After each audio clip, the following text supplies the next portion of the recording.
සුබ උදෑසනක් සියලු දෙනාටම. අද දිනේ අපි ඇවිල්ලා ඉන්නේ ක්‍රීඩා නීතිය පිළිබඳව අපි දේශනය පැවැත්තුවා. ක්‍රීඩා නීතිය පිළිබඳ දේශනයට ඔයගොල්ලෝ සහභාගී වුණා. එතකොට අද දිනේ අපි කරන්නේ ක්‍රීඩා නීතිය ගැන රිවිෂන් ක්ලාස් එක නැත්නම් පුනරීක්ෂණ දේශනය අපි කරනවා. අ, විභාගය අරමුණු කරගෙන. නැත්නම් අපි විභාගය සහ ක්‍රීඩා නීතියේ තියෙන ජිස්ට් එක නැත්නම් අර හරය අරගෙන තමයි අපි මේ දේශනය කරන්නේ. අ, මේ දේශනය අපේ ක්‍රීඩා නීතිය ගැන තිබ්බ දේශනය වගේ ලොකු එකක් වෙන්නේ නැහැ. මොකද හේතුව මේක පුනරීක්ෂණ දේශනයක් විතරයි. එතකොට හරයාත්මක දේවල් වැදගත් දේවල් ක්‍රීඩා නීතියේ තියෙන මම පැහැදිලි කරලා දෙනවා ඕගොල්ලන්ට. සහ මම ඉන්නේ පූර්වාවබෝධයකින් ඕගොල්ලෝ ක්‍රීඩා නීතිය පිළිබඳව දේශනය හදාarලා තමයි මෙතනට ඇවිල්ලා ඉන්නේ කියලා. මොකද මේක නම් ඔයා මුලින්ම එන්නේ අනිවාර්යයෙන්ම ක්‍රීඩා නීතිය පිළිබඳ දේශනය හදාarලා ඊට පස්සේ ක්‍රීඩා නීතිය පිළිබඳව පුනරීක්ෂණයට සහභාගී වෙන්න.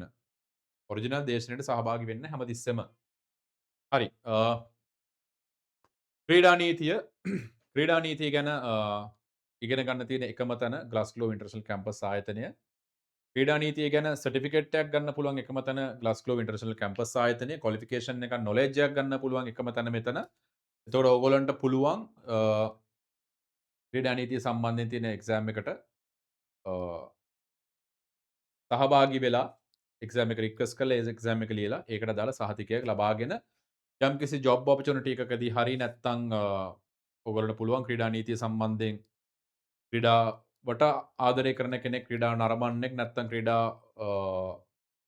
ශේත්‍රයට සම්බන්ධ පරිපාලනයට හෝ ක්‍රීඩකයෙක් හෝ වෙනවා නම් ඔයගොල්ලන්ට අනිවාර්යයෙන්ම මේ සර්ටිෆිකේට් එක වටිනවා. මොකද මේ සර්ටිෆිකේට් එක ලබා ගන්න පුළුවන් එකම තැන විතරක් මේක නිසා ඔයා අනිවාර්යයෙන්ම සුවිශේෂී වෙනවා මේ සහතිකයත් එක්ක. හරි අපි යම් පාඩමට ක්‍රීඩා නීතිය.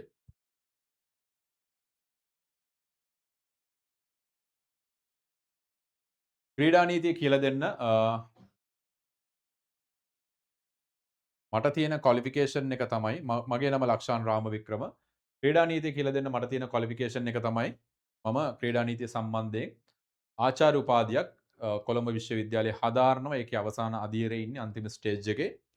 එතකොට මේ තමයි මගේ තියෙන අනිත් ක්වොලිෆිකේෂන්ස්. මට මම මාස්ටර්ස් උපාධි දෙකක් තියෙනවා. බැචලර්ස් උපාධි එකක් තියෙනවා. ඒ වගේම මම නීතිඥවරයෙක් ඒ වගේම නීතිඥවරයෙක්ට තියෙන අනිත් ක්වොලිෆිකේෂන්ස් ටික මට තියෙනවා. හරි. අපි මූලික වශයෙන් මෙන්න මේ ප්‍රශ්න මුලින්ම ඔලුවට අරගෙන ඊට පස්සේ අපි අපේ පාඩම නැත්නම් රිවිෂන් මේ පුනරීක්ෂණ දේශනයේ සහභාගී වෙමු. මොකද මේ ප්‍රශ්න බොහෝ වෙලාවට අපි එක්සෑම් එකේදීත් අහනවා. එතකොට මේ ප්‍රශ්න තමා අද තියෙන පාඩමේ තියෙන වැදගත්ම හරයාත්මක දේවල්. නීතිය සහ ක්‍රීඩා නීතිය අතර පවතින සම්බන්ධය ශ්‍රී ලංකාවේ ක්‍රීඩා නීතිය සම්බන්ධයෙන් ඇති ප්‍රධාන නීති මූලාශ්‍ර ගිවිසුමක බැහැර කිරීමේ වගන්ති කියන්නේ මොකද්ද? වොලන්ටරි non fit injury කියන ලැටින් ටර්ම් එකෙන් ක්‍රීඩා නීති සංකල්පයක් පැහැදිලි කරනවා. ඒ මොකක්ද? ක්‍රීඩා දූෂණ වැළැක්වීමේ පනත යටතේ දක්වා ඇති ප්‍රධාන වැරදි මොනවාද? ක්‍රීඩා දූෂණ වැළැක්වීමේ පනත යටතේ දක්වා ඇති ප්‍රධාන ක්‍රීඩා වැරදි සඳහා වන දඬුවම් මොනවාද? ක්‍රීඩා වැළැක්වීම සඳහා වන පොලිස් විශේෂ විමර්ශන ඒකකයේ සතුව පවතින බලතල මොනවාද? ක්‍රීඩා වැරදි වැළැක්වීම සඳහා දණ්ඩන නීති සංග්‍රහය යොදාගත හැකි ආකාර මොනවද? මේ ටික තමා අපේ සාමාන්‍ය විභාග ප්‍රශ්න. වෙනස් වෙන්න පුළුවන්. හැබැයි මේ ටික මූලික කරගෙන තමයි අපි අහන්නේ. මේ ටික මූලික කරගෙන තමයි අපි දේශනය ඉදිරිපත් කරන්නේ. මම දේශනය වගේ වෙලාවක් ගන්න මේක ඉදිරිපත් කරන්න. මොකද අපි ඉක්මනට පුනරීක්ෂණ දේශනය කෙටි වෙලාවකින් තියලා ඉවර කරන්න ඕනේ. සැකැස්ම මම මුලින්ම ඕගොල්ලන්ට කියලා දෙනවා නීතිය ක්‍රීඩා නීතිය සහ තරඟ නීතිය කියන්නේ මොකක්ද? ඒ තුන වෙනස් වෙන්නේ කොහොමද? නීතිය කියන්නේ මොකක්ද? ක්‍රීඩා නීතිය කියන්නේ මොකක්ද? තරඟ නීති කියන්නේ මොකක්ද? ඊට පස්සේ මම කියලා දෙනවා ක්‍රීඩා නීතිය ගැන හැඳින්වීමක් කරනවා. ඒ වගේම ක්‍රීඩා නීතිය හා සම්බන්ධ වන පොදු නීතියේ මූලිකාංග මම කියලා දෙනවා. ශ්‍රී ලංකාවේ ක්‍රීඩා නීතිය ගැන මම කියලා දෙනවා.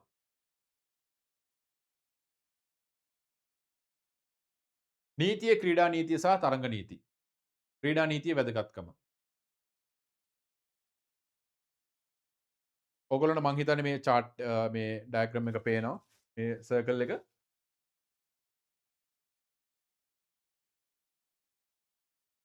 ක්‍රීඩා නීතියේ වැදගත්කම ගැන මම කතා කරොත් ක්‍රීඩාව කියන එක පටන් ගන්නෙ කවද්ද කොහෙන්ද කියලා අපිට ප්‍රකාශ කරන්න බෑ. මොකද ක්‍රීඩාව කියන දේ හරිම සරල දෙයක් වෙන්නත් පුළුවන්. ඒ කියන්නේ කාටවත් කියන්න පුළුවන්ද ලෝකේ පළවෙනි පාරට පොඩි ළමයෙක් බෝලයක් පස්සෙන් ගියේ කවද්ද කියලා? අපිට කියන්න බෑ. ඒක නිසා ක්‍රීඩාව කියන එක ආරම්භ වුණේ කොහෙන්ද කියන එක අපිට කියන්න බෑ. හැබැයි දැන් වෙනකොට ක්‍රීඩාවක් තියෙනවා. ක්‍රීඩාව කොච්චර දුරට ව්‍යාප්ත වෙලා තියෙනවද? ලෝකේ ඉන්න බිලියනර්ස්ලා ගත්තොත් ක්‍රීඩකයන් කිහිප දෙනෙකුත් අනිවාර්යෙන් ඉන්නවා. මම එක උදාහරණයක් කියන්නම්. ක්‍රිස්ටියානෝ රොනල්ඩෝ එයාගේ පියන්සි ජෝර්ජිනාට දීපු එන්ගේජ්මන්ට් රින් එක ඩොලර් මිලියන 3යි ගාණක් වෙනවා. එතකොට ඩොලර් මිලියන 3යි ගාණක එන්ගේජ්මන්ට් රින් එකක් දෙන්න ක්‍රිස්ටියානෝ රොනාල්ඩෝ කොච්චර රෙවෙනියු එකක් ජෙනරේට් කරන්න ඕනද? එතකොට මේ ෆුට්බෝල් කියන ක්ෂේත්‍රයේ කොච්චර රෙවෙනියු එකක් ජෙනරේට් කරනවද? ඒක කොච්චර ලොකු ක්ෂේත්‍රයක්ද කියන එක ඕගොල්ලන්ට අවබෝධ කරගන්න පුළුවන් ඩොලර් මිලියන 3ක එන්ගේජ්මන්ට් රින් එක දිහා බලලා.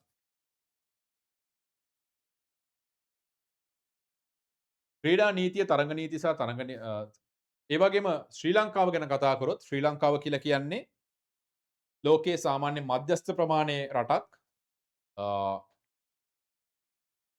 ශ්‍රී ලංකාව කියලා කියන්නේ ලොකු හැම ගොඩක් ක්ෂේත්‍රයන් වලින් ඉතාම සුවිශේෂී වන රටක් නෙවෙයි. හැබැයි ලෝකයේ දෙවනියට වැඩිපුරම බලන ක්‍රීඩාව වන ක්‍රිකට් ක්‍රීඩාවේ පළවෙනි 10 අතරේ අනිවාර්යයෙන්ම ශ්‍රී ලංකාව ඉන්නවා. එතකොට ලෝකයේම දෙවනියට වැඩිපුරම පොපියුලර් ගේම් එකක පළවෙනි 10 අතර ඉන්න රටක් විදියට ශ්‍රී ලංකාව ක්‍රීඩා රටක් කියලා අපිට කියන්න පුළුවන්. එතකොට ශ්‍රී ලංකාවට ක්‍රීඩාව ඒ විදියට බද්ධ වෙලා තියෙනවා. එතකොට මේත් එක්කම අන්තර්ජාතික ක්‍රිකට් කවුන්සිලයේ හිටපු සභාපති කෙනෙක් වෙන ඇලෙක්ස් මාර්ෂල් කියලා තිබ්බා ශ්‍රී ලංකාව one of most corrupted cricketing nations. ශ්‍රී ලංකාව කියලා කියන්නේ ගොඩක්ම දූෂණය වෙච්ච ක්‍රිකටින් නේෂන්ස් වලින් එකක් කියලා. එතකොට අපේ තියෙන හැකියාව සහ ඉතිහාසයේ ක්‍රිකට් ක්‍රීඩාව සම්බන්ධයෙන් සහ දැන් තියෙන වර්තමානයේ අතර තියෙන අපේ ප්‍රවණතාවයන් ගැන අපේ තියෙන නෙගටිව් භාවිතයන් ගැන ඔයගොල්ලන්ට පැහැදිලි කරලා ගන්න පුළුවන්. අවබෝධයක් ලබා ගන්න පුළුවන්. ඒ ප්‍රකාශයෙන් විතරක් අපි කොතනද ඉන්නේ මොන පැත්තටද අපි යන්නේ කියලා. ඒක ක්‍රීඩා නීතියේ වැදගත්කම කියන එක මම ලොකුවට පුන අවබෝධ කරගන්න දෙයක් නෑ. හැබැයි මං ඉස්සරහට කියලා දෙනවා. නීතිය ක්‍රීඩා නීතිය හා තරඟ නීතිය කියලා කියද්දි තරඟ නීති කියලා කියන්නේ මෙන්න මේ වගේ රවුමක් නම් ක්‍රීඩා නීතිය කියලා කියන්නේ ඊට වැඩිය ලොකු රවුමක්. නීතිය කියලා කියන්නේ ඊට වැඩිය ලොකු රවුමක්. නීතිය කියන ලොකු රවුම ඇතුලේ තමා ක්‍රීඩා නීතිය සහ තරඟ නීති තියෙන්නේ. පැහැදිලිද? නීතිය කියන ලොකු රවුම ඇතුලේ අපි ඔක්කොම ඉන්නේ ලීගල් සිස්ටම් එකකට යටත් වෙලා. එතකොට ක්‍රීඩා නීතිය කියලා කියන්නේ නීතියේ එක කෑල්ලක් විතරයි. ඒතකොට නීතියේ අනිකුත් පොදු ගුණාංගත් ක්‍රීඩා නීතියට අදාළ වෙන ගමන් ක්‍රීඩා නීතියේ සුවිශේෂී දේවලුත් තියෙනවා. එතකොට මෙතනදී තරඟ නීතිත් තියෙනවා. තරඟ නීති කියලා කියන්නේ රගවල කොහොමද පෙනල්ටි එකක් යන්නේ. ක්‍රිකට් වල කොහොමද අවුට් වෙන්නේ. මීටර් 100ක් දුවලා ජයග්‍රහණය වෙනවා කියන්නේ කොතනින්ද? හරිද? බැට් එකක දිග පළල මොකක්ද? ටෙනිස් කෝට් එකක බෝලේ නැත්නම් ටෙනිස් මැච් එකක බෝලේ මොන වගේ වෙන්න ඕනද? ඕව අදාළ වෙන්නේ තරඟ නීති වලට. අන්න ඒ පාර්ට් එක අපි කතා කරන්නේ නැහැ. අපි රූල්ස් කියන දේ කතා කරන්නේ නැහැ. අපි කතා කරන්නේ නීති. ලෝස් ගැන. ලෝස් ඇන්ඩ් රෙගියුලේෂන්ස් ගැන තමයි අපි කතා කරන්නේ. ක්‍රීඩා නීතිය හැඳින්වීම. මං කලින් කිව්වා අපිට ක්‍රීඩා ඉතිහාසයක් ගැන කියන්න බෑ. කාල්ඩියම් කියන එකනා කියනවා ක්‍රීඩාව කියලා කියන්නේ එතකොට මේ සහ වෙනත් පුද්ගලයන් කියන විදිහට ක්‍රීඩාව කියලා කියන්නේ හැමතිස්සම වොලන්ටරි දෙයක්. ක්‍රීඩාව කියන්නේ වොලන්ටරි තමන්ගේ ස්ව කැමැත්තෙන් කරන දෙයක්. ඒක වර්ක් එකක් වෙන්න බෑ. මං කියන්නේ ඉස්සර ක්‍රීඩාව. කියන්නේ මට හිතුනහම මගේ සන්තෝෂෙට මං කරන දේ තමයි ක්‍රීඩාව. හැබැයි අද වෙනකොට ඒක ඉන්ඩස්ට්‍රි එකක් විදිහට කර්මාන්තයක් විදිහට නැත්තම් ලේබර් ෆෝස් එකක් එක්ක දියුණු වෙලා තියෙනවා මේ නිර්වචන වලින් එහාට. අද වෙනකොට ගිවිසුම් වලින් අත්සන් කරන ගොඩක් ෆෝමල් දෙයක් වෙලා තියෙනවා ක්‍රීඩාව කියන දේ. ඒක තවදුරටත් මම ආසාවට මට ඕන විදිහට වෙන කෙනෙක් එක්ක සෙල්ලම් කරන දෙයක් විතරක් නෙමෙයි. නීති රීති රාමුවකට යටත්ව කරන ලොකු ඉන්ඩස්ට්‍රි එකක්. ක්‍රීඩාවේ සහ ශ්‍රී ලංකාවේ ඓතිහාසික පසුබිම පළමුවෙන්ම කළ ක්‍රීඩාව ලංකාවේ ක්‍රීඩා ඉතිහාසය. ලංකාවේ ක්‍රීඩා ඉතිහාසය ගැන කියද්දී පළමුවෙන්ම කළ ක්‍රීඩා මොකක්ද කියලා අපිට කියන්න බෑ. මං කිව්වා ඔයාට පැහැදිලිවම. ශ්‍රී ලංකාවේ ක්‍රීඩා ඉතිහාසය ගැන කතා කරද්දී ශ්‍රී ලංකාවේ ඉස්සර රජ කාලේ තිබ්බා අලි ඇතුන් එක්ක ගිහිල්ලා සෙල්ලම් කරන ඒවා තිබ්බා. එතකොට ලෝකයේ ක්‍රීඩාව ගැන කතා කරද්දී දැන් ඔය අපි MMA ෆයිට්ස් නැත්නම් UFC තියෙනවා. ඒ වගේ ඉස්සර ග්ලැඩියේටර්ස්ලා ඇරීනාස් වල ෆයිට් කරගන්නවා. ඔයගොල්ලෝ ස්පාටකස් බලලා තියෙනවා නම් ග්ලැඩියේටර් බලලා තියෙනවා නම් ඒවල ඉන්න මිනිස්සු ගහ ගන්නවා. තත්තු ගහ ගන්නවා. තාම පොරකුකුල්ලු අපි ගස්සවනවා. මේ ගහ ගන්න සලස්සනවා. ඒකට ඒ වගේ මේ හැමදේම ක්‍රීඩාවන්. නීතිමය පසුබිම කොහොම වුණත් ඒ හැමදේම ක්‍රීඩාවන්.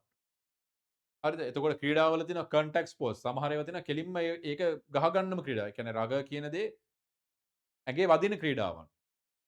එතකොට ෆුට්බෝල් වුණත් ඇඟේ වදිනවා. ඊට පස්සේ කරාටි වගේ දේවල් ඇඟේ වදිනවා. දැන් ක්‍රිකට් වගේ දේවල් එහෙම කන්ටැක්ට් ස්පෝර්ට් එකක් විදිහට අපි ලොකුවට ගණන් කරන්නේ නැහැ. මොකද ක්‍රිකට් කියන දේ එහෙම ඒ කියන්නේ බෝලයක් ඇවිල්ලා ඇඟේ වැදිලා මැරෙන්නුනත් පුළුවන්. ඒක වෙනම කතාවක්. ඒ වුණාට ඒක සාමාන්‍යයෙන් එහෙම තත්ත්වයක නෙවෙයි තියෙන්නේ. දැන් කරාටි වලට සාපේක්ෂව. කරාටි කියන්නේ කෙලින්ම අනිත් මනුස්සයට ගහනවා. හැබැයි ක්‍රීඩා නීතිය කියන රාමුව ඇතුලේ අපිට ඕනම විදිහේ ප්‍රහාරයක් එල්ල කරන්න බෑ. අපිට ප්‍රහාර එල්ල කරන්න පුළුවන් නීතිමය රාමුවක් මත යහපත් චේතනාවෙන් විතරයි. අපි එතනින් එහාට ගිහිල්ලා එහා පැත්තේ එක්කනට අයුතු ලෙස තුවාල කරන අපි කරනවා නම් ගේම් එකෙන් එහාට ගිහිල්ලා අන්න එතනදී අපි කරන වැරද්දක් වෙනවා ඒක.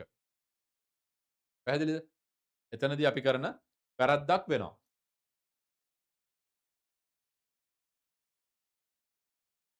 ක්‍රීඩා නීතියේ මූලාශ්‍රය අපේ නීතිමය අපි කරන හැම ක්‍රියාවකම මූලාශ්‍රය ඉස්සරහට උඩට ගියාම අන්තිමට එන්නේ 1978 දෙවන ජනරාජ ආණ්ඩුක්‍රම ව්‍යවස්ථාව. ඒ කියන්නේ අපි හැමදේම කරන්නේ කොහේ හරි තියෙන දෙයක් විදියටනේ. ප්‍රැක්ටිස් එකක් විදියට හෝ තියෙන දෙයක් විදියටනේ. එතකොට ඒ නීතිවල උඩට ගියාම ලංකාවේ අන්තිමට නීතිය කෙලවර වෙන්නේ නීතිය හදන 1978 දෙවන ජනරාජ ආණ්ඩුක්‍රම ව්‍යවස්ථාවෙන්. ඇයි බං ඒකට කියන්නේ නීතිය හදන කියන ශ්‍රී ලංකාවේ නීති හදන්න බලය ලබා දෙන්නේ මෙන්න මේ ව්‍යවස්ථාවෙන්. මේ ව්‍යවස්ථාවේ ලබා දීලා තියෙන බලතල වලට අනුව තමයි ව්‍යවස්ථාදායකය විසින් මේකේ කියලා තියෙන විදියට නීති හදන්නේ. හරිද? එතකොට හැම දෙයකම උඩට ගියාම ක්‍රීඩා නීති උනත් උඩට ගියාම මූලාශ්‍රය වෙන්නේ මෙන්න මේක. ක්‍රීඩා නීතිය සම්බන්ධ පනත් තියෙනවා, රෙගුලාසි තියෙනවා, ඒ වගේම පිළිගත් චාරිත්‍රයන් තියෙනවා. අන්තර්ජාතික ලෙස කතා කරොත් අන්තර්ජාතික මට්ටමින් කතා කරොත් ඔලිම්පික් ප්‍රඥප්තිය තියෙනවා, ඔලිම්පික් චාර්ට් එක. ඒ වගේම විවිධ ගේම්ස් වලට තියෙනවා ICC කන්ස්ටිටියුෂන් එක. ඒ කියන්නේ ඉන්ටර්නැෂනල් ක්‍රිකට් කවුන්සිල් එක, අන්තර්ජාතික ක්‍රිකට් ක්‍රිකට් සංගමය හරි සමුළුව හරි. ඒකේ ව්‍යවස්ථාව තියෙනවා. FIFA වල තියෙන කන්ස්ටිටියුෂන් එකක්. ඇන්ටි ඩොපින් කෝඩ් එකක් තියෙනවා. ඒ කියන්නේ තහනම් උත්තේජක භාවිත වලට විරුද්ධව එකක් තියෙනවා. ඒ වගේම තරඟ නීති සහ චාරිත්‍රයන් තියෙනවා.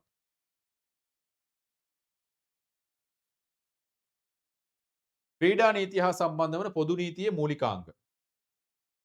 දැන් මං කලින් කිව්වා ක්‍රීඩා නීතිය කියලා කියන්නේ පොදු නීතියත් එක්ක පැරලල් තියෙන දෙයක් නෙවෙයි, පොදු නීතිය ඇතුලේ තියෙන පොඩි කෑල්ලක්. හරිද? පොඩි කෑල්ලක් වුණාට මේකේ ගොඩාක් දේවල් තියෙනවා මම පැහැදිලි කරන. හැබැයි පොදු නීතියේ තියෙනම එක කොටසක් තමයි ක්‍රීඩා නීතිය කියලා කියන්නේ. එතකොට පොදු නීතියේ තියෙන ගිවිසුම් නීතිය කොහොමද ගිවිසුමකට අනුව වැඩ කරන්නේ කියන එක අපේ ක්‍රීඩාවටත් අදාළයි. යම්කිසි ප්ලේයර් කෙනෙක් යම්කිසි ක්ලබ් එකකට ප්ලේ කරනවා නම් මම ගිහිල්ලා SSC ක්ලබ් එකට ප්ලේ කරනවා නම් ඒ ක්ලබ් එකත් එක්ක මම ගිවිසුමකට එළඹෙනවා. මම ගිහිල්ලා ශ්‍රී ලංකා ෆුට්බෝල් ඇසෝසියේෂන් එකත් එක්ක ප්ලේ කරනවා නම් මම ඒකේ නීති රීති වලට යටත් වෙනවා. ඒ වගේ. තිලක්ත හා තෝරත නීතිය මේක මං හිතන්නේ ගොඩක් අයට අලුත්ම අංශයක් නිසා මං ඉස්සරහට කියලා දෙනවා. මාධ්‍ය සම්බන්ධ නීතිය තියෙනවා. කම්කරු නීතිය තියෙනවා. ආයි ගිවිසුම් නීතියට මේක සම්බන්ධ වෙනවා. බුද්ධිමය දේපල නීතිය ගැන කියන්නේ ක්‍රීඩා තරගයක් අපි ප්‍රචාරණය කරද්දී ඒකේ කොපිරයිට්ස් ඒ වගේ දේවල් තියෙනවා. ඊට පස්සේ ක්‍රීඩකයන් සම්බන්ධයෙන් විවිධ රයිට්ස් තියෙනවා ඒගොල්ලෝ ගන්න ඒවා තියෙනවා. අපරාධ නීතිය මේකට සම්බන්ධයි.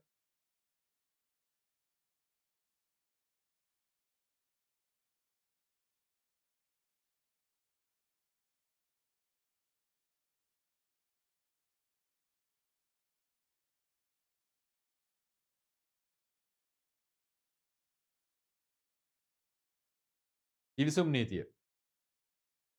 ගිවිසුමක් කියලා කියන්නේ මොකක්ද? ගිවිසුමක් කියලා කියන්නේ ඔයගොල්ලන්ට පේනවා වගේ පක්ෂ දෙකක් හෝ ඊට වැඩි පිරිසක් අතර නීතිමය බලතල ඇති අනුමත සහ ඉටු කළ යුතු ගිවිසුමක්. ගිවිසුමක් කියන්නේ අනිවාර්යයෙන්ම පාර්ශව කීපයක් ඉන්නවා. දෙකක් වෙන්න පුළුවන්, වැඩි වෙන්න පුළුවන්. මේ පාර්ශවයන් දෙක අතර තියෙන මේ ගනුදෙනුවට නීතිමය රාමුවක් බලපානවා. නීතිමය බලයක් තියෙනවා මේ ගිවිසුමට. ඒ වගේම මේ ගිවිසුමේ යම්කිසි දෙයක් තියෙනවා නම් මේක ඉටු කරන්න ඕනේ. මට පස්සේ ඒකට පටහැනිව ඒක කඩ කරන්න බෑ. මේ නීතියට අනුව ගනුදෙනුකරුවන් දෙපක්ෂයේම පැහැදිලිව එකඟ වන වටිනා දෙයක් හුවමාරු කරන සහ නීතිමය බලපෑමක් ඇති එකඟතාවයකි. හරි. ඒත් එක්කම අපි යනවා ක්‍රේඩා නීතියට සම්බන්ධව ගිවිසුමක මූලිකාංග. ගිවිසුමක් පටන් ගන්නෙ කොහොමද? ඔෆර් එකකින්. ඔෆර් එකක් කියන්නේ යම්කිසි කෙනෙක් ඔෆර් එකක් දෙනවා. යෝජනාවක්. ගිවිසුමක් ගොඩනගන පළමු පියවර එක් පාර්ශ්වයක් ඒ කියන්නේ ඔෆර් දෙනවා ඔෆර් එක. එයා ඔෆර් එක දෙද්දි පැහැදිලි නියම සහ කොන්දේසි තියෙන්න ඕනේ. පැහැදිලි නියම සහ කොන්දේසි මම පැහැදිලි කරලා දෙනවා. ඒක ඍජු වෙන්න ඕනේ. ඒ වගේම ඔෆර් එක දෙන්නේ වෙනත් පාර්ශවයකට. ඒක කියන්නේ පොදුවේ වෙනත් පාර්ශවයකට දෙන්නත් පුළුවන්, ස්පෙસિෆිකලි දෙන්නත් පුළුවන්. නීතිමය බලපෑමක් ඇති කිරීමට බලාපොරොත්තු විය යුතුය. හරිද? ඒ තරම් ග්‍රැවිටි එකක් තියෙන්න ඕනේ. මම ඔයාගේ මෝටර් රථය ලක්ෂ 3කට ලක්ෂ 30කට ගන්නම්. මේක ඔෆර් එකක්. මම ඔයාගේ මෝටර් රථේ සල්ලි දීලා ගන්නවා කියන එක ඔෆර් එකක් නෙවෙයි. මම ඔයාගේ යම් දෙයක් ලක්ෂ 30කට ගන්නවා කියන එක ඔෆර් එකක් නෙවෙයි. මම ඔයාගේ ඔෆර් එක මම ඔයාගේ මෝටර් රථේ ලක්ෂ 30කට ගන්නවා කියන එක ඔෆර් එකක්. පැහැදිලිද? මම ඔයාගේ මෝටර් රථය ලක්ෂ 30කට ගන්නවා. එතන ස්පෙસિෆික් නේ. ගන්නෙ මොකද්ද? මෝටර් රථය. අපිට ඕක තව ස්පෙસિෆයිඩ් කරන්න පුළුවන්. දවසක් දාලා මම ඔයාගේ මෝටර් රථය ලක්ෂ 30කට ගන්නවා. තව ස්පෙસિෆයි කරන්න පුළුවන්. ප්ලේස් දින මොකද්ද මේ ස්ථානයක් දාලා මම ඔයාගේ මෝටර් රථය මම ඔයාගේ මෙන්න මේ දේ මෙන්න මේ වෙලාවෙට මෙන්න මේ ගානට මෙන්න මෙතනදී ගන්නවා. හරිද? ඒ වගේ අපිට තව දුරටත් මේක ස්පෙસિෆයි කරන්න පුළුවන්. ඒ වගේ ඔෆර් එකක් කියන්නේ ගොඩක් ස්පෙસિෆයිඩ් දෙයක්. ඊට පස්සේ ඇක්සෙප්ටන්ස් නැත්නම් අනුමත කිරීම. අනෙක් පාර්ශවය කියන්නේ ඔෆර් එක පැත්තකින් ඉන්නවා නම් අනෙක් පාර්ශවයට කියන්නේ ඔෆරී අනුමත කරන්න. මම කියනවා හරි මම ගන්නම්. එයා කියනවා හරි මම ඒ කොන්දේසි වලට එකගව මම ඒක ඇක්සෙප්ට් කරනවා. මම ඒක දෙන්නම්. එතකොට එයා මම කියන ලක්ෂ 30කට ගන්නම්. එයා කියනවා නම් හරි මම විකුණනවා කියලා ඒක අනුමත කිරීමක්. මම ඒ ගානට එතනදී ඒ වෙලාවට මෙන්න මේ දේ දෙන්නම්. හරිනේ. එතකොට ඔෆර් කෙනෙක් ඉන්නවා ඔෆරී කෙනෙක් ඉන්නවා. හැබැයි එයා කියනවා නම් මම ගන්නම්. හැබැයි ලක්ෂ 30ට දෙන්න බෑ. මගේ ගාන ලක්ෂ 32යි. එතකොට අර ඔරිජිනල් ගිවිසුම් බලාත්මක වෙන්නේ නැහැ. මම මේ කියන දෙයට හැමතිස්සෙම පස්සේ මේ ක්‍රීඩා නීතියට අදාළ වෙනවා. එතකොට අර ඔරිජිනල් ඔෆර් එක බලාත්මක වෙන්නේ නැහැ. මොකද එයා දෙන්නේ කවුන්ට් ඔෆර් එකක්. නැත්තම් හරස් යෝජනාවක්. ලක්ෂ 32කට දෙනවා. එතකොට මුලින්ම දැන් මම වාහනේ දැකලා කියනවා ලක්ෂ 30කට වාහනය ගන්නවා කියලා මම තමා මොකද්ද ඉදිරිපත් කරන යෝජනා කරන නැත්නම් ඔෆර අරයා කියනවා හරි දෙන්න. එයා එයා ඇක්සෙප්ට් කරනවා. හැබැයි එයා කියනවා නම් මම ලක්ෂ 32කට දෙන්නේ කියලා. එතකොට කවුන්ට් ඔෆර් එකක් කියන්නේ. එතකොට එයා ඔෆර මම ඒ ගානට ගන්නවා නම් මම ඔෆරී වෙනවා. එතකොට ඔෆරී විදිහට මම තමා ලක්ෂ 32 කතාව ඇක්සෙප්ට් කරන්නේ. පැහැදිලිනේ? මම මම තමා මුලින්ම පළවෙනි ස්ටෙප් එක තිබ්බේ ඔෆරර් විදියට අර ඔෆරි. ඊට පස්සේ දැන් දෙවෙනි විදියේ එයා ඔෆර් එක දෙනවා. මම ඇක්සෙප්ට් කරන්නේ. හරි. මෙන්න මේක කියව ගන්න විනාඩියක්.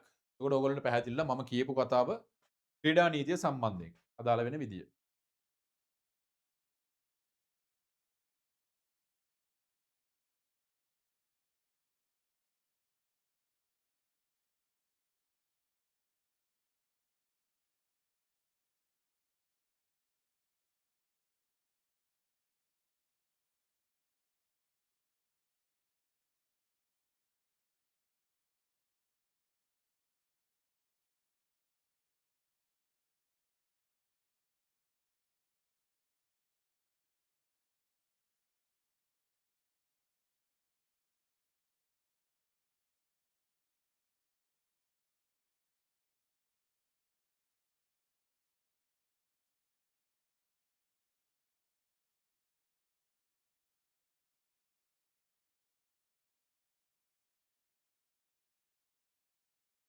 පාපන්දු පාපන්දු සමාජයේ ක්‍රීඩකයෙක්ට නිලලිපියක් යවනවා.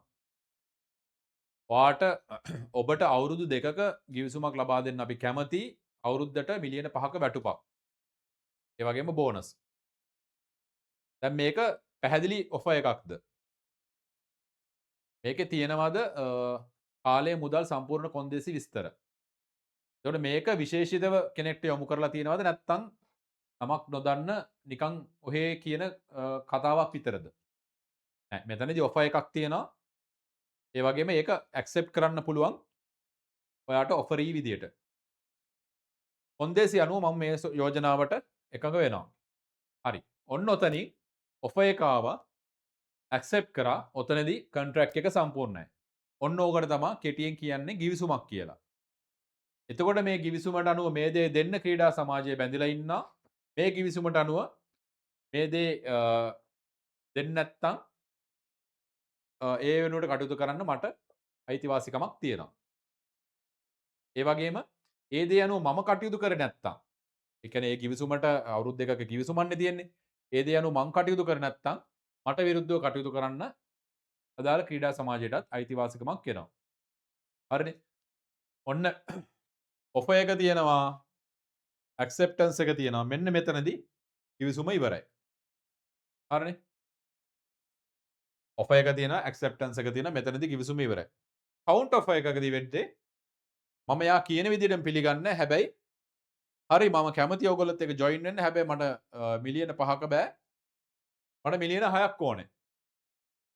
අන්න එතනදී මේ ගිවිසුම සම්පූර්ණ වෙලා නැහැ. මෙතනින් ආයි ඔෆර් එක පටන් ගන්නවා. ඊට පස්සේ පාපන්දු සමාජයේ එක ඕකේ කරොත් පල්ලෙහා හරි මං මිලියන 6ක් දෙන්නම්. එතනදී කොන්ට්‍රැක්ට් එක සමාන වෙනවා. ඉවර වෙනවා. ඒතර ඔයගොල්ලෝ ක්‍රීඩා සමාජයට වගකීම ක්‍රීඩා සමාජයකට වැඩ කරද්දී හරි නැත්තම් මොන විදියකට හරි කිවිසුමකට අනුකූල වෙද්දී අනිවාර්යයෙන්ම ඔයගොල්ලෝ බලන්න ඕනේ ඒ ඔෆර් එක ඇක්සෙප්ට් වෙලා ඒක සම්පූර්ණ වෙලා තියෙනවද? ඒ කොන්දේසි මොනවද? ඒ කොන්දේසි මත පිහිටා කටයුතු කරන්න. terms and conditions නියම සහ කොන්දේසි exclusion clause කියලා කියන්නේ මොකක්ද? මම මේ තාම ඉන්නේ ගිවිසුම් නීතියේ exclusion clause එකක් කියලා කියන්නේ ගිවිසුමක එක කොටසක් එය මගින් එක් පාර්ශවයක් තම වගකීම් වලින් හෝ නීතිමය වගකීම් වලින් සම්පූර්ණයෙන්ම හෝ කොටස් වශයෙන් මිදීම සඳහා වරම් ලබා ගන්නවා. ඒ කියන්නේ මම මෙන්න මේ දේවල් කරනවා. හැබැයි මෙහෙම වුණොත් මේක කරන්නේ නැහැ. මෙහෙම වුණොත් මේක කරන්නේ නැහැ. දැන් උදාහරණයක් විදියට මම ඔයාට බැට් එකක් විකුණනවා. මම ඒකට අවුරුදු 5ක වොරන්ටි එකක් දෙනවා. හැබැයි බැට් එකට ගින්නෙන් වෙන දේවල් වලට වතුරෙන් වෙන දේවල් වලට මම වග කියන්නේ නැහැ. අන්න එක්ස්ක්ලූෂන් ක්ලෝස් එකක්.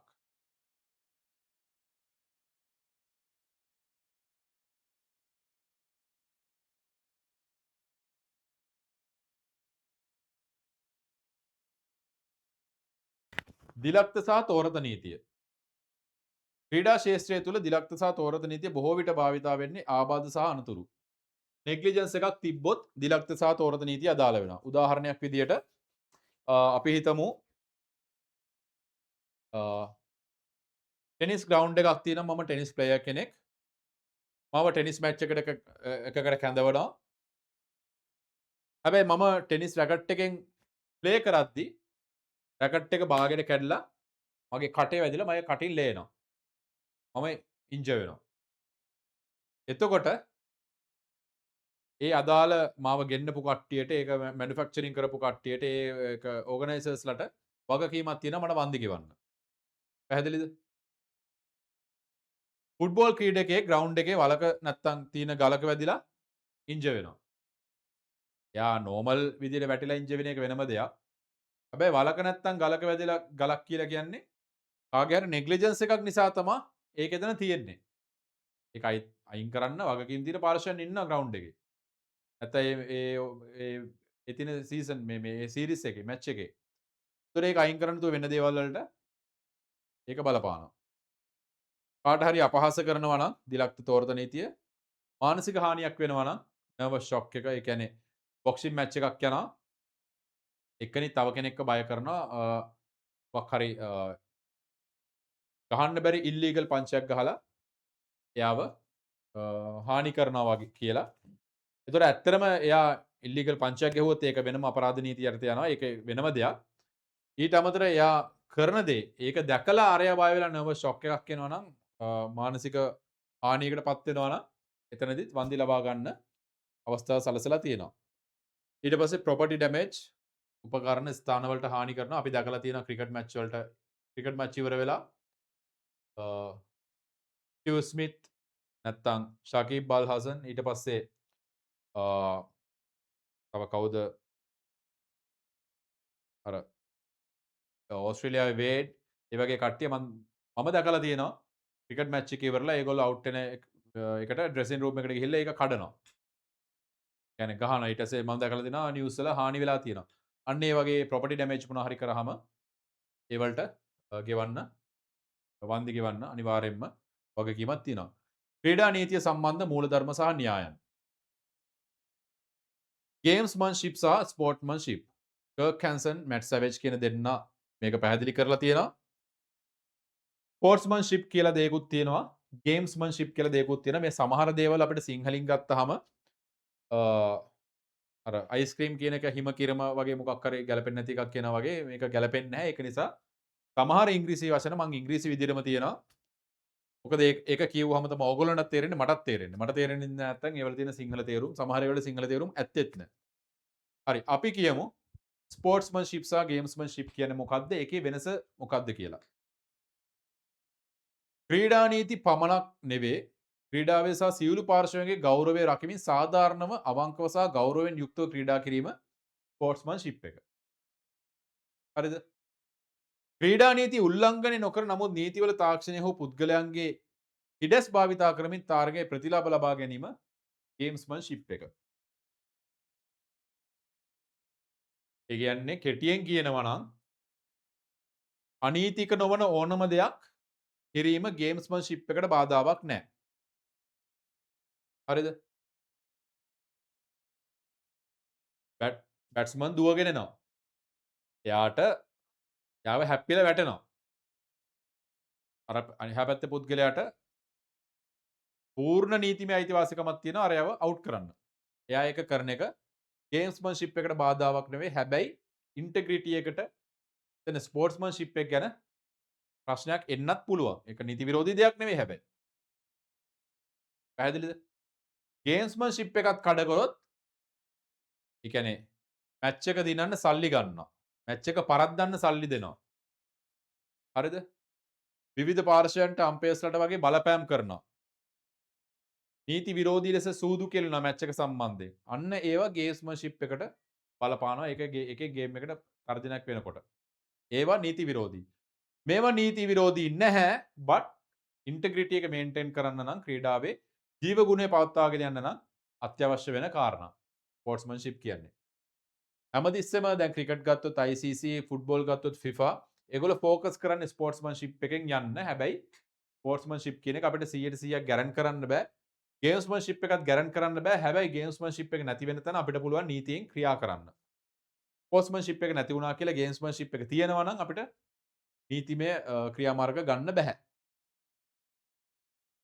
එතකොට ක්‍රීඩාව ගැන කතා කරද්දී ඔයගොල්ලෝ මෙන්න මේ සමහර මූලධර්මයන් තියෙනවා.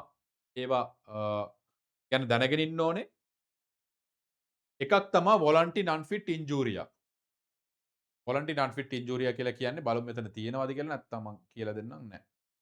වොලන්ටි නන්ෆිට් ඉන්ජූරියා කියලා කියන්නේ ඕගොල්ලෝ වොලන්ටරි එම්බ්‍රේස් කරනවා නම් යම්කිසි ඉන්ජරි එකක් ඒකට ඩැමේජස් ගන්න නැත්නම් කම්පන්සේෂන් ගන්න වන්දි ගන්න බෑ. ඕගොල්ලෝ ක්‍රිකට් මැච් එකක ඕගොල්ලෝ ක්‍රිකට් ගහන්න යනවා. ඔයා දන්නවා මෙහෙම බෝලයක් වැදිලා ඔයාගේ ඇඟට හානියක් වෙන්න පුළුවන් කියලා. කරාටි ප්ලේ කරන්න යනවා ඔයා දන්නවා අනිවාර්යෙන් ඒක කන්ටැක්ට් ස්පෝර්ට් එකක් ඔයාට යම්කිසි අනතුරක් වෙන්න පුළුවන් කියලා.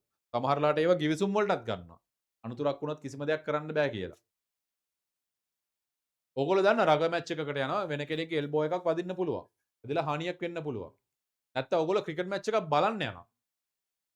බලන්න යනකොට උනත් බෝලයක් ඇවිල්ලා මම මේ කියන්නේ සීට් එකක තියෙන අර කලින් කිව්වා වගේ නෙග්ලිජන්ස් වගේ සීට් එකක් කඩාගෙන යන එකක්වත් එහෙම නෙවෙයි. නැත්තම් පොළොවට වලක් තිබිලා ඒකට වැටෙන එකක් එහෙම නෙවෙයි. හැබැයි බෝලයක් උඩින් ඇවිල්ලා වදින්න පුළුවන්.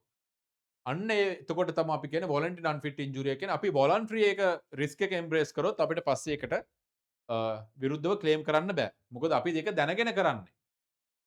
අපි මැරතන් එකක් දුවන්න යනවා.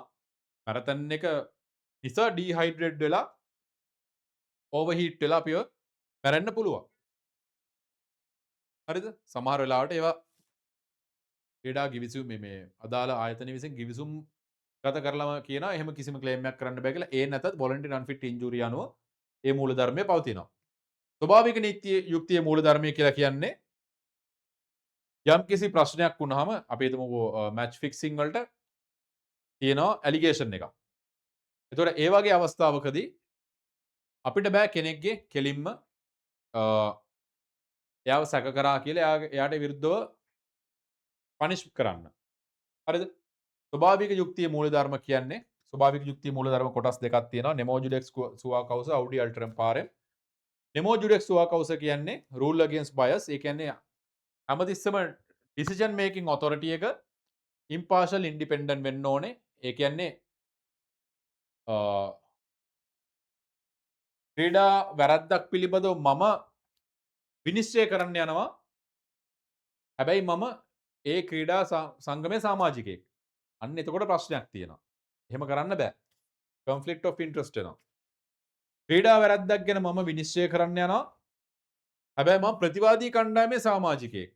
කරන්න බෑ. හරිද? හැමතිස්සෙම ක්‍රීඩා වැරද්දක් පිළිබඳව කටයුතු කරද්දී ඒ බොඩි එක ඉන්ඩිපෙන්ඩන්ට් වෙන්න ඕනේ, ඉම්පාර්ෂල් වෙන්න ඕනේ.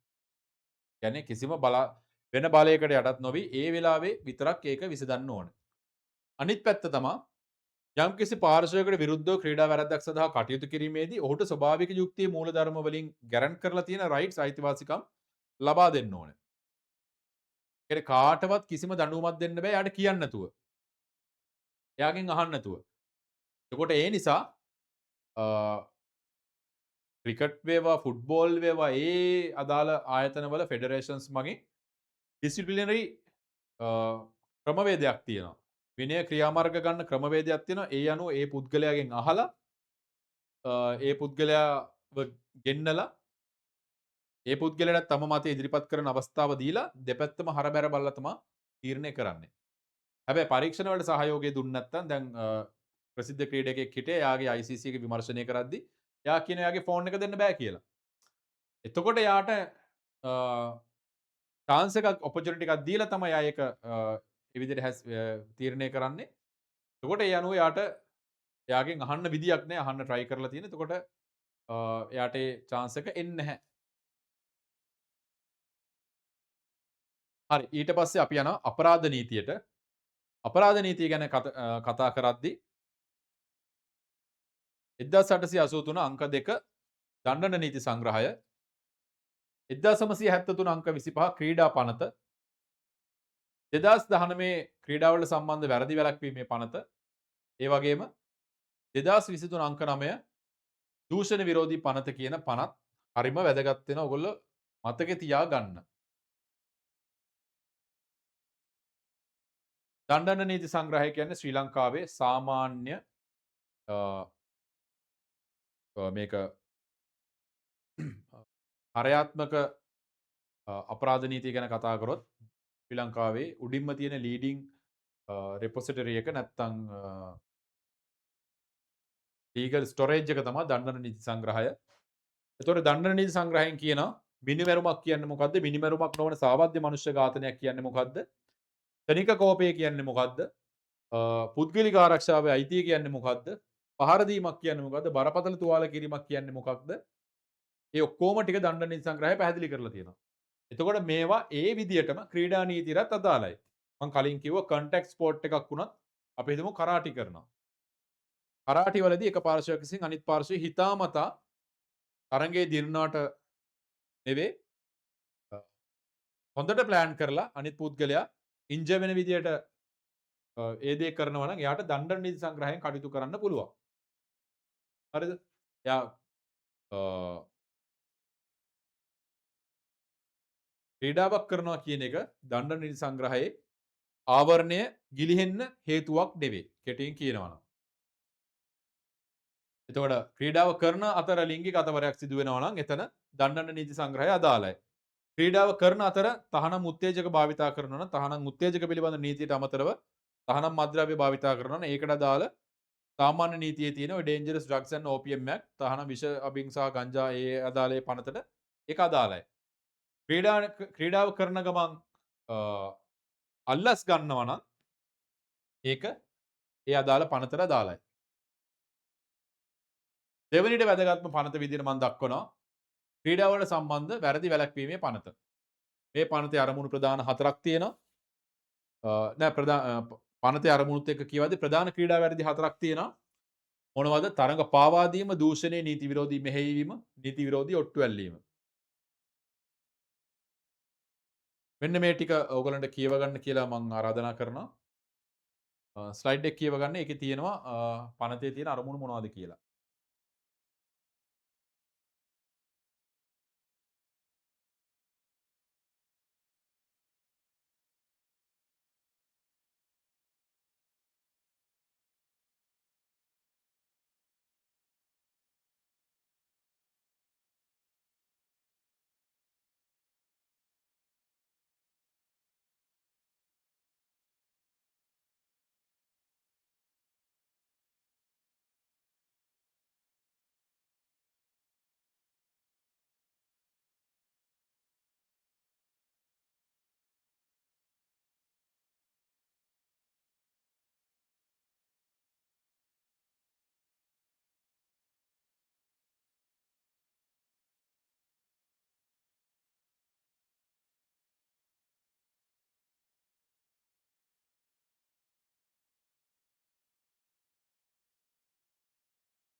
හරි පනතේ අරමුණු කියව ගන්න ගමන්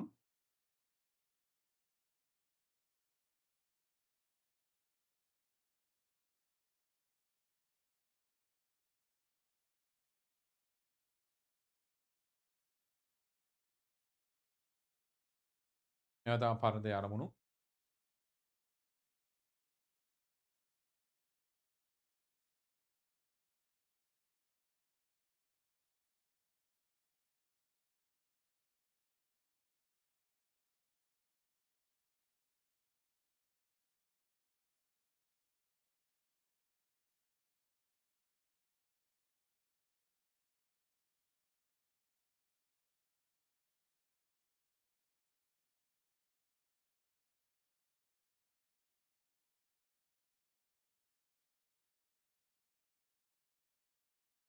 පනතේ අරමුණු කියද්දි මම ඔයගොල්ලන්ගේ අවධානයට යොමු කරන්න ඕන කාරණයක් තියෙනවා.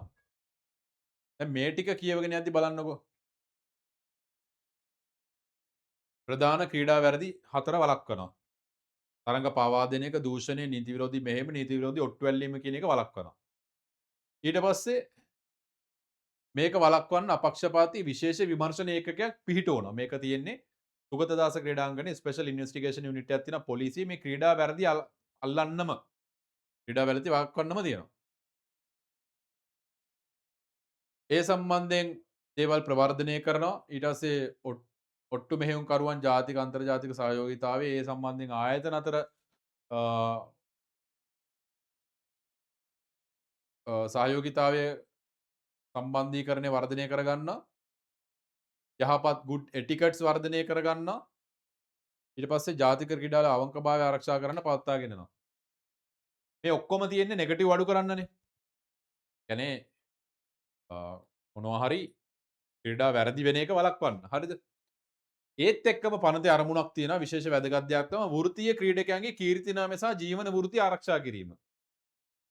වෘත්තීය ක්‍රීඩකයන්ගේ කීර්තිනාමය සහ ජීවන වෘත්තිය ආරක්ෂා කරන ගමන් තමයි. ඒ කියන්නේ මේක තමයි තරාදිය අනිත් පැත්ත. ඇයි බොරු ඇලිගේෂන්ස් බොරු චෝදනා නගනවා. මෙන්න මෙයා මෙහෙම කරා. මේක ෆික්ස් කරා. මෙයා ඉන්ජර් වුණේ බොරුවට. මෙයාට ලෙඩක් නැහැ. මෙයා ලක්ෂ 10ක් ගත්තා. අන්න ඒ ෆෝල්ස් ඇලිගේෂන්ස් වලින් බේරන්නත් පනත අරමුණු කරගෙන තියෙනවා. එක පැත්තකින් ඇත්ත දේවල් රිපෝට් කරන්න ඕන රිපෝට් කරන්න නැති එකත් වැරද්දක්. ඒ වගේ ස්ට්‍රීම්ලයින් කරන ගමන් අනිත් පැත්තෙන් තරාදියට දානවා. එහෙම කියලා ඕන කෙනෙක්ට ඕන දෙයක් කරන්න බෑ. බොරුවට මේ දේවල් කරන එකත් වැරදි කියලා මෙන්න මෙතන වෘත්තීය ක්‍රීඩකයන්ගේ කීර්තිනාමය සහ ජීවන වෘත්තිය ආරක්ෂා කිරීම කියන තැනදී ඒගොල්ලෝ කියනවා. ඒ වගේම මම මතු කරන්න ඕන අනිත් කාරණේ තමයි ක්‍රීඩා වැරදි සම්බන්ධයෙන් තොරතුරු හුවමාරු කර ගැනීම සඳහා ක්‍රීඩා සංවිධාන නීතිය බලාත්මක කිරීම නියෝජිත ආයතන සහ ඔට්ටු මෙහෙයුම්කරුවන් අතර ජාතික සහ අන්තර්ජාතික සහයෝගීතාවය ශක්තිමත් කිරීම. මෙන්න මේ දේවල් කරන්න නියෝජිත ආයතන සහ ඔට්ටු මෙහෙයුම්කරුවන් අතර සහයෝගීතාවය ආරක්ෂා කරනවා. ඒතකොට ඔට්ටු මෙහෙයුම්කරුවන් අතර සහයෝගීතාවය ආරක්ෂා කරනවා කියන එකෙන් ඕගොල්ලෝ ඔලුවට ගන්න ඕනේ ඔට්ටු මෙහෙයුම්කරුවන් නැත්තම් ඔට්ටු ගනුදෙනු ක්‍රීඩා නීතියට අනුව වැරද්දක් නෙවෙයි. කාට හරි කවුරු හරි බෙටිං සෙන්ටර් එකකින් ඔට්ටුවක් දාන එක වැරද්දක් නෙවෙයි. ඒතර ඕගොල්ලෝ දකිනවා ක්‍රීඩා වලට ස්පොන්සර් කරන්නේ දැන් ඔට්ටුකරුවන්, ඔට්ටු ආයතන. 1xbet තියෙනවා, SLbet තියෙනවා. ඒ වගේ ඔට්ටු ආයතන වලින් තමයි දැන් ස්පොන්සර් කරන්නේ.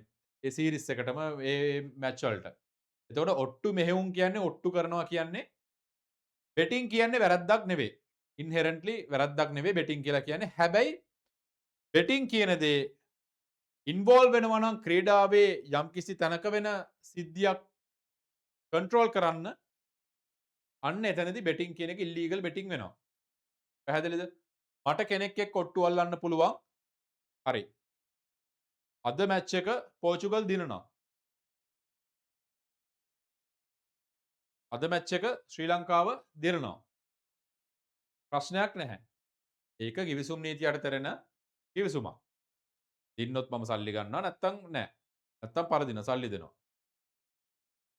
මම එහෙම ගිවිසුමක් අල්ලලා ශ්‍රී ලංකාව ඉන්දියාව අතර මැච් එක ශ්‍රී ලංකාව දිනනවා කියලා ඔට්ටුවක් අල්ලලා මම ලක්ෂ කොට්ටුවක් අල්ලලා අනිත් පැත්තෙන් මම 50000ක් දෙනවා නම් ඉන්දියාවේ ක්‍රීඩකයෙක්ට එයා අඩුවෙන් පර්ෆෝම් කරන්න කියලා නැත්තම් ග්‍රවුන්ඩ් එක හදන ස්ටාෆ් එකට මම දෙනවා නම් ඉන්දියාවට අවාසි වෙන විදිහට විශේෂයෙන් මේක සකසන්න කියලා නැත්තම් මම අම්පයර්ට සල්ලි දෙනවා නම් මේක අපිට අදාළ වෙන විදිහට තීරණ දෙන්න කියලා අන්න එතනදී මගේ ඔට්ටුව මං කරන බෙටිං එක ක්‍රීඩාවේ සැකැස්මට ඒ වෙලේ තියෙන පිටියේ තීරණ විය යුතු දෙයක් පිටියේ මත තීරණය නොවි එළියෙන් වෙන සාධක මත තීරණය වීමට මම සලස්සලා තියෙනවා.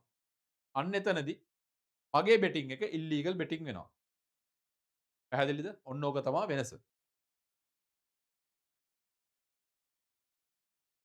හරි. ක්‍රීඩාවල තරඟ පවා දීම.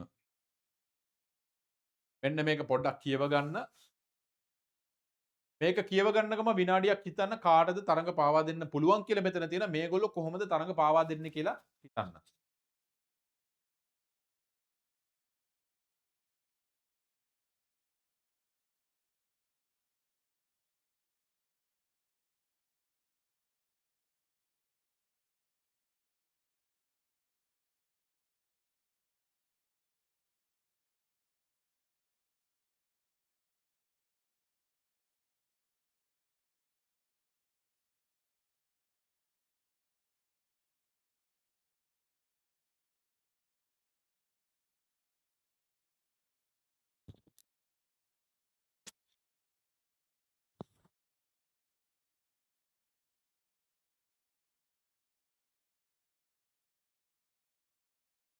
හරි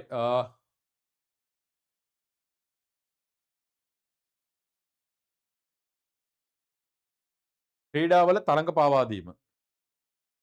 මෙතනදී මට ඕනේ ඕගොල්ලන්ගේ ඔළුවල තියෙන ලොක් එකක් අරින්න තරඟ පාවා දීම ගැන. ඕගොල්ලෝ හිතන්නේ තරඟ පාවා දීම කියලා කියන්නේ බහුතරයක් දෙනා හිතන්නේ තරඟ පාවා දීම කියලා කියන්නේ සල්ලි අරගෙන මැච් එකක් පරද්දනවා. හරිද? නැත්තම් තරඟය තීරණයට එරෙහිව කරන දෙයක් කියලා තරඟ පාවා දීම. හැමතිස්සෙම අවසන් තීරණයට. හැබැයි මට පුළුවන් තරඟ පාවා දෙන්න මෙන්න මේ විදියට. මම කරන්නේ මම හොඳට ලකුණු 100කුත් මැච් එකේ ගහනවා. ක්‍රිකට් මැච් එකේ ලකුණු 100කුත් ගහනවා. මං විකට් 5කුත් ගන්නවා. මම කරන එකම දේ තමා මට කවුරු හරි කියනවා මට කවුරු හරි සල්ලි දෙනවා. මේ ඕවර් එකේ 3 වෙනි බෝලෙට ගහන්න නැතුව ලීව් කරන්න කියලා. නැත්තම් මට කවුරු හරි සල්ලි දෙනවා. මට අතට එන පළවෙනි කැච් එක ඩ්‍රොප් කරන්න කියලා. මට කවුරු හරි සල්ලි දෙනවා. පළවෙනි බෝල 10ට ලකුණු 3කට වැඩිය ගහන්න එපා කියලා. මට කවුරු හරි සල්ලි දෙනවා අනිත් පැත්තේ ක්‍රීඩකයා රන් අවුට් කරන්න කියලා. දැන් ඔය කියන ඕනෑම වෙලාවක ඔය දේ කරන ගමන් මට පුළුවන් හොඳට අනිත් පැත්තේ perform කරන්න. හැබැයි මං අතනදී අන්ඩර් perform එකක්. නැත්නම් මං අඩුවෙන් තමයි ඒ අරයාගේ දේ කරන්න මං perform කරලා තියෙන්නේ.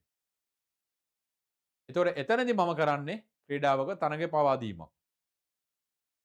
ඒක නිසා මැච් එකක ලකුණු 100ක් ගහලා විකට් 5ක් ගන්න කෙනා වුණත් තරඟ පවා දෙන්නේ වෙන්න පුළුවන්.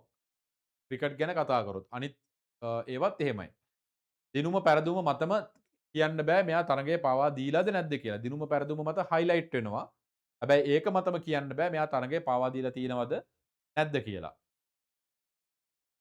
එතකොට මේ තරඟ පාවා දෙන්න පුළුවන් පිරිස් තමා ක්‍රීඩාවට සම්බන්ධ තැනැත්තන්ට පුළුවන් පාවා දෙන්න. තනි ක්‍රීඩකයෙක්ට දෙන්න පුළුවන් තනි ක්‍රීඩකයෙක්ට තරඟ පාවා දෙන්න පුළුවන්. යම්කිසි කණ්ඩායමකට තරඟ පාවා දෙන්න පුළුවන්. විනිසුරුවරයෙකුට තරඟ පාවා දෙන්න පුළුවන්. විනිශ්චයකාරවරයෙකුට පුළුවන්. තීරකයෙකුට පුළුවන්. ක්‍රීඩාංගන භාරකරුවෙකුට අඩුම ගානේ පැවිලියන් එක සෙට් කරන විදියට පුළුවන්. ඒ කියන්නේ ඒ චියරින් එක කොහොමද එන්නේ කියන එක මත තරඟේ පාවා දෙන්න හවුල් වෙන්න පුළුවන්. කාර්ය මණ්ඩල සමාජිකයන් ක්‍රීඩා පිටිය සකසද්දී හෝ වෙනත් ඕනෑම තැනැත්තෙකුට තරඟ පාවා දෙන්න විවිධ ආකාරයෙන් ක්‍රියා කරන්න පුළුවන්. ඒතකොට තරඟේ පාවා දීලා කියන්නේ මෙහෙම සල්ලි අරන් මෙහෙම අවුට් වෙනවා වගේ සරල දෙයක් නෙවෙයි. මොකද දැන් මං කලින් කිව්වා වගේ මම හොඳට perform කරන මට කිසිම ප්‍රශ්නයක් නැහැ. මට තියෙන එකම පාවා දීම මං කරන්නේ මට හම්බෙන පළවෙනි බෝල 10ට මම ලකුණු 3ක් ගහන්නේ. ඒකට තමයි මම සල්ලි ගන්නෙ. එතකොට මට සල්ලි දෙන කෙනා දන්නවා මම පළවෙනි බෝල 10ට ලකුණු 3ක් ගහන්නේ නැහැ කියලා. එයා ඒ ඉන්ෆෝමේෂන් එක මොකද කරන්නේ? එයා ඒ ඉන්ෆෝමේෂන් එක බෙට් කරනවා. එයා කාත් එක්ක හරි එයා මට රුපියල් 50000ක් දෙනක මං ඒ වැඩේට එයා මට රුපියල් 50000ක් දෙනක මං ඒ වැඩේට එයා රුපියල් ලක්ෂ 5ක් බෙට් කරනවා වෙන කෙනෙක් එක්ක. ලක්ෂාන් රාමවික්‍රම කියන බැට්ස්මන් අද පළවෙනි බෝල 10ට ලකුණු 3ක් ගහන්නේ නැහැ කියලා එයා යාගෙන් ලක්ෂ 5ක් ගන්නවා. අන්න ඒක තමයි මේක වෙන විදිය. ලීගල් බෙටිං ඉල්ලීගල් බෙටිං වලට වෙලා තරඟ පාවා දෙන්න එන විදිය මේක. අර ජාති මාමකත්වයට ඒ වගේ දේවල් වලට තරඟ පාවා දෙන අවස්ථා නැති තරම්. කියන්නේ කවුරු හරි ආද ශ්‍රී ලංකාවේ ඉන්දියා මම කැමති ශ්‍රී ලංකාව දිනන්න කියලා ඉන්දියාට බලපෑම් කරන අවස්ථා එන්නේ නැහැ. එහෙම බෑ කියන එකනේ මං කියන්නේ එන්නේ නැහැ. එන්නේ කොහොමද? ආර්ථික වාසියක් ගන්න තමා ඒ දේ කරන්නේ. ක්‍රීඩාවල දූෂණය. ක්‍රීඩාවක ක්‍රීඩා ඉසව්වක ප්‍රතිඵලයට ප්‍රගතියට පැවැත්මට හෝ වෙනත් යම් අංගයකට බලපෑම් කරන්න මෙන්න මේ දේවල් කරනවා නම් විනාඩියක් අරන් කියව ගන්න ඒක ක්‍රීඩාවක දූෂණයක්. ඒතර ඕගොල්ලන්ට තේරෙනවා මේ හැමදේම ඉන්ටර්කනෙක්ටඩ්. එක ළඟින් යන දේවල් තියෙන්නේ.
මෙතනදී ඕගොල්ලන්ට පැහැදිලි වෙනවා.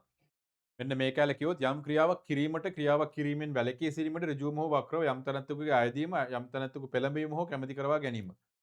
ඒ කියන්නේ මේකට ගෑවෙන හැම කොනක්ම ක්‍රීඩාවල දූෂණය කියන වැරද්ද කරා කියලා වෙනවා. ක්‍රීඩාවල නීති විරෝධී මෙහෙයවීම ක්‍රීඩාව සහ ප්‍රතිඵලයට ප්‍රගතියට පැවැත්මට හෝ වෙනත් යම් අංගයකට අනිසි ලෙස අසාධාරණ ලෙස හෝ වංක ලෙස බලපෑම් කිරීම. ක්‍රීඩාවේ හැමදේම තීරණය වෙන්න ඕනේ ක්‍රීඩාවේ එදා තියෙන තත්ත්වය මත හැමෝම උපරිම මහන්සියෙන් වැඩ කරලා නැත්තම් තමන්ගේ හැකියාවෙන් තමන්ට පුළුවන් විදියට ඒ දේවල් කරලා ඒ ක්‍රීඩාවේ තියෙන සාධක මත තමා ක්‍රීඩා ඉසව්වක හැසිරීම එන්න ඕනේ ක්‍රීඩා ඉසව්වක තීරණය එන්න ඕනේ. හැබැයි ඒ ක්‍රීඩාවේ ප්‍රගතියට ඉසව්වේ ප්‍රතිඵලයට යම්කිසි විදියකට අංගයකට බලපෑම් කරනවා නම් ඒක නීති විරෝධී මෙහෙයවීමක්. නීති විරෝධී ඔට්ටු ඇල්ලීම මම කියන්න දෙයක් නැහැ රිවිෂන් ක්ලාස් එකකදී. පැහැදිලි.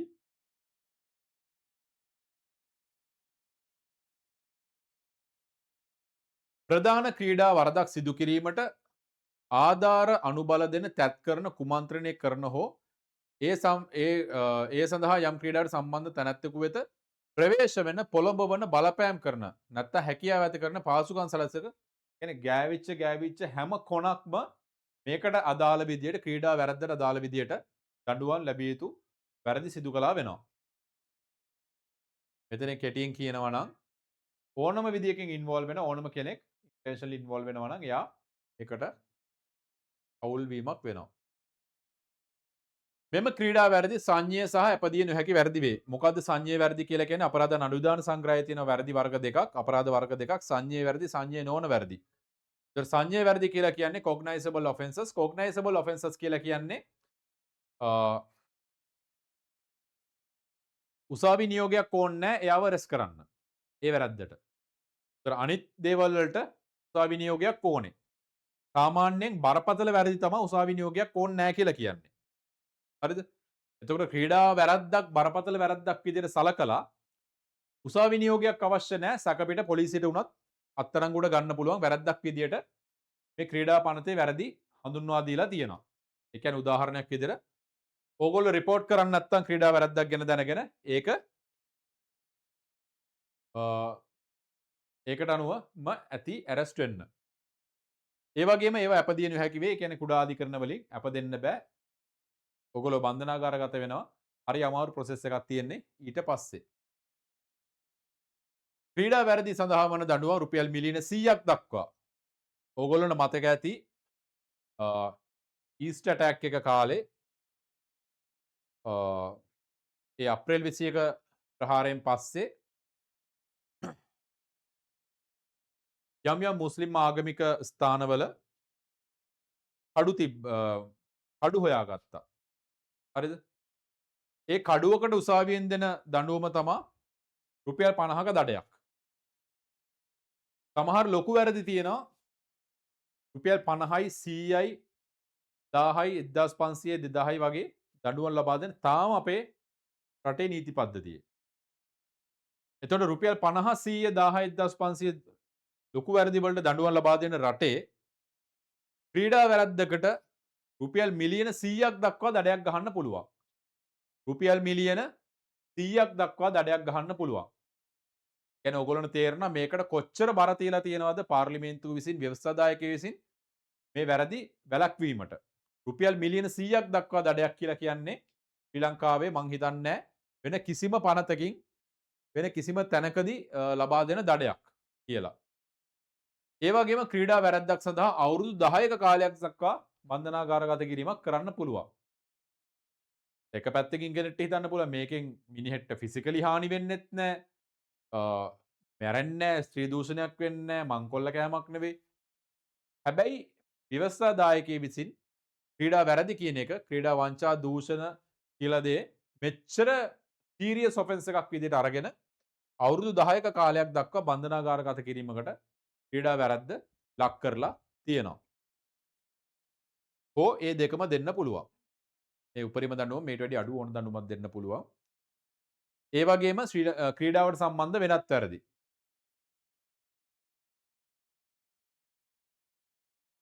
තොරතුරු හෙළිදරව් කිරීම පැහැර හැරීම. මම කිසිම විදියකින් ක්‍රීඩා වැරද්දක් කරන්නේ නැහැ. මාව ඉන්ෆ්ලුවන්ස් කරන්නව ක්‍රීඩා වැරද්දක් කරන්න මම එතනදි රිජෙක්ට් කරා මම ක්‍රීඩා වැරද්ද කරන්නේ මම එතනදි බැනලත් එලෙව්වා මට සල්ලි දෙන්න හැදුවා මම බැනලත් එලෙව්වා හැබැයි මම මගේ පාඩුවේ හිටියා ඊට පස්සේ මම මේක රිපෝට් කරේ නැහැ මම සුගතදාස ක්‍රීඩාංගණයේ තියෙන ස්පෙෂල් ඉන්වෙස්ටිගේෂන් යුනිට් එකට හෝ ළඟම තියෙන පොලිසියට හෝ ශ්‍රී ලංකා ක්‍රිකට් ආයතනයේ නැත්නම් අන්තර්ජාතික ක්‍රිකට් සම්මේලනයේට මම මේක රිපෝට් කරේ නැහැ කියන වැරද්දම ඇති මට ක්‍රීඩා පනත යටතේ ක්‍රීඩා පනතනේ ක්‍රීඩා වැරදි වැළැක්වීමේ පනත යටතේ දඬුවම් ලැබෙන්න. වැරදි නොකලා විතරක් මදි දන්න වැරදි රිපෝට් කරන්නත් ඕනේ. ඒක වැරද්ද රිපෝට් කරන එක මම දැනගන්න එකක් වෙන්න පුළුවන්. ඒ කියන්නේ මට වෙලා තියෙන එකක් වෙන්න පුළුවන්. නැත්තම් මම දන්නවා මගේ යාළුවෙක් නැත්තම් මම දන්නවා වෙන කෙනෙක්ට මෙහෙම දෙයක් කරනවා. හැබැයි මම ඒක දැනගෙන රිපෝට් කරන්නේ නැහැ. ඒකම ඇති මම වැරද්දක් කරා වෙන්න. සේවා සපයන්නකෝ ඒ කියන්නේ නෙට්වර්ක් ප්‍රොවයිඩර් කෙනෙක් අපි හිතමු මොබිටෙල් ආයතනය විසින් ඒ අදාළ දේවල් තියෙන ඉන්ෆෝමේෂන්ස් ලීක් කරනවා. ඊට පස්සේ සාවාද්‍ය චෝදන එල්ල කරනවා. දැන් මේ ඔක්කොම එක පැත්තකින් වගේම තමයි ක්‍රීඩා පනතේ අරමුණක් කියන එකට මං ආයි යනවා. ක්‍රීඩා පනතේ විශේෂ අරමුණක් තියෙනවා ක්‍රීඩකයන්ගේ කීර්ති නාමය ආරක්ෂා කරන්න. ක්‍රීඩකයන්ගේ කීර්ති නාමය ආරක්ෂා වෙන්නේ නැති කීර්ති නාමය කඩවෙන නිකරුණේ කඩවෙන තැනක් තමයි බොරු අපහාස බොරු චෝදනා. එතකොට කවුරු හරි රිපෝට් කරන්නත් ඕනේ, හරි දේ කරන්නත් ඕනේ, වැරදි නොකර ඉන්නත් ඕනේ. හැබැයි දැන දැන බොරු කිව්වොත් ඒකටත් ක්‍රීඩා පනතේ බෙහෙත් දීලා තියෙනවා.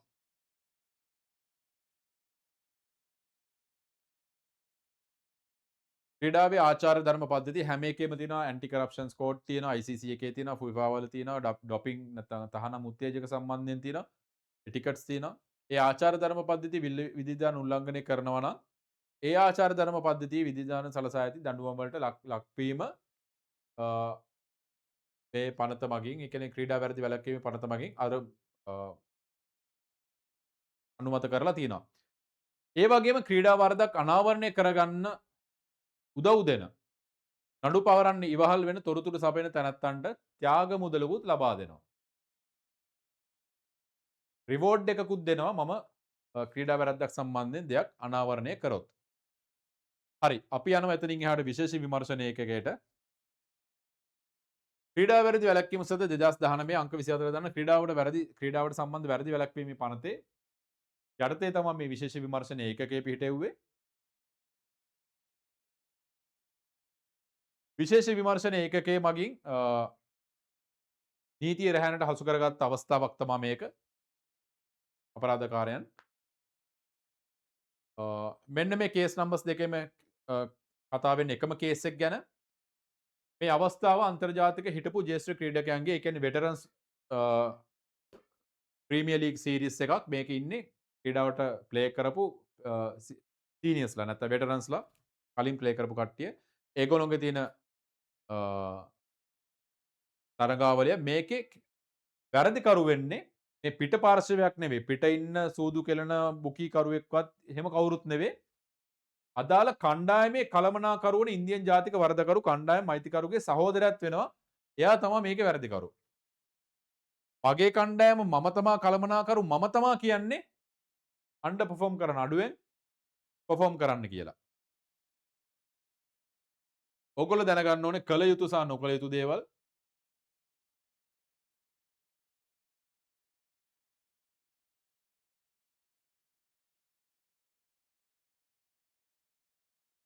ඒතර කළ යුතු දේවල් කියලා කියද්දී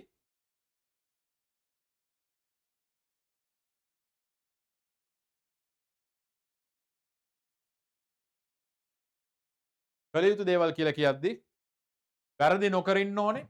වැරද්දක් දැනගත්තාම ඒක රිපෝට් කරන්න ඕනේ.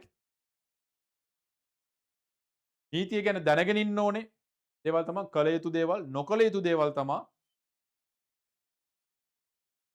වැරද්දක් දැනගත්තාම රිපෝට් කරන්න නැතුව අපිට ඉන්න බෑ. අපි දැනගන්න ඕනේ කොහෙටද රිපෝට් කරන්නේ, මොකද්ද රිපෝට් කරන්න කියලා. ඒක අපි ඉමීඩියට්ලි කරන්න ඕනේ රිපෝට් කරන දේ. ඒ වගේම අපි දැනගෙන ඉන්න ඕනේ මේ වැරදි වලට මිනිස්සු හවුල් වෙන්නේ කොහොමද. සමහර ලාවට මම ක්‍රීඩා කරනවා, කවුරු හරි කෙනෙක් මට සල්ලි දෙන්න එනවා. ආවා හොඳට සෙල්ලම් කරනවා, මම කැමති ඔයාලට ස්පොන්සර් කරන්න කියලා මට ස්පොන්සර් කෙනෙක් වගේ ඇවිල්ලා මට සල්ලි දෙනවා. ඊට පස්සේ ටික ටික මාව ඉන්ෆ්ලුවන්ස් කරනවා.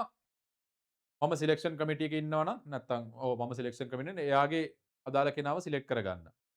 නැත්තම් මම කැප්ටන් නම් සිලෙක්ෂන් වලට සම්බන්ධ වෙලා ඒක බලපෑම් කරන්න. නැත්තම් මම ක්‍රීඩකයෙක් නම් අදාළ විදියට ප්ලේ කරන්න.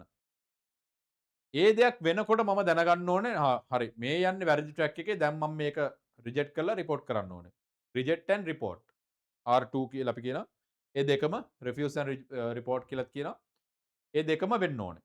අපි දැනගන්න ඕනේ ඒකට. අපි බුද්ධිමත් වෙන්න ඕනේ. කලින් මේ වෙලා තියෙන කේසස් මොනවද, ක්‍රීඩා අපරාධ මොනවද, අපරාධ වෙන්න පුළුවන් විදි මොනවද, ඉන්ෆ්ලුවන්ස් කරන්න හදන්න පුළුවන් දේවල් මොනවද, එන්නේ මොන විදියකටද, ඒ පැටර්න් එක අපි රෙකග්නයිස් කරගෙන ඉන්න ඕනේ. ක්‍රීඩා වැරදි නොකර ඉන්න නම්. මොකද නැත්තම් අපි දන්නේ, අපි හිතන් ඉන්නේ අපි කරේ නෑ, අපි වැරදි නෑ කියලා. නෑ, අපි වැරදි. හරිද? ඒ වගේම අපි ගැන විතර නෙවෙයි අනිත් අය ගැන අවධානයෙන් ඉන්න ඕනේ. මොකද අපිට වගකීමක් තියෙනවා. වෙන කෙනෙක්ගේ දෙයක් වුණත් එයා වැරද්දක් කරනවා නම් රිපෝට් කරන්න. හරි, අපේ පුනරීක්ෂණ දේශනය එතනින් ඉවරයි අද දවසේ. අද අපි කතා කරා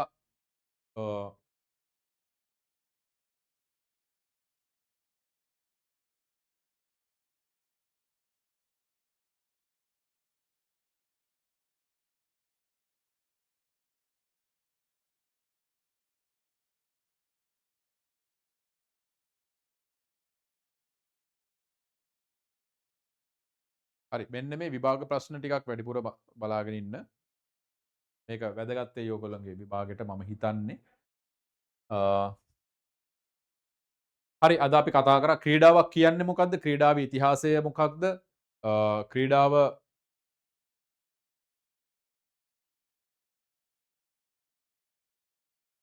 ක්‍රීඩාවේ වැරදි වෙන්න පුළුවන් කොහොමද? අපි වැරදි වලට කොහොමද අපි උත්තර දෙන්නේ? කලින් ලංකාවේ වෙලා තියෙන අවස්ථා වැරදි වෙලා තියෙන අවස්ථා මොනවද? එතකොට මේවා විශේෂයෙන්ම අපි මෙන්න මේ ඔක්කොම ටික ක්‍රීඩාවට වෙන නීති ප්‍රවාහයන් ගිවිසුම් නීතිය, දිලක්ත නීතිය, අපරාධ නීතිය වගේ දේවල් සම්බන්ධ වෙන්නේ කොහොමද? ඒ ඔක්කොමත් එක්ක මේ අදාළ කාරණා කවර් කරලා අපි අපේ පුනරීක්ෂණ දේශනය සිදු කරා.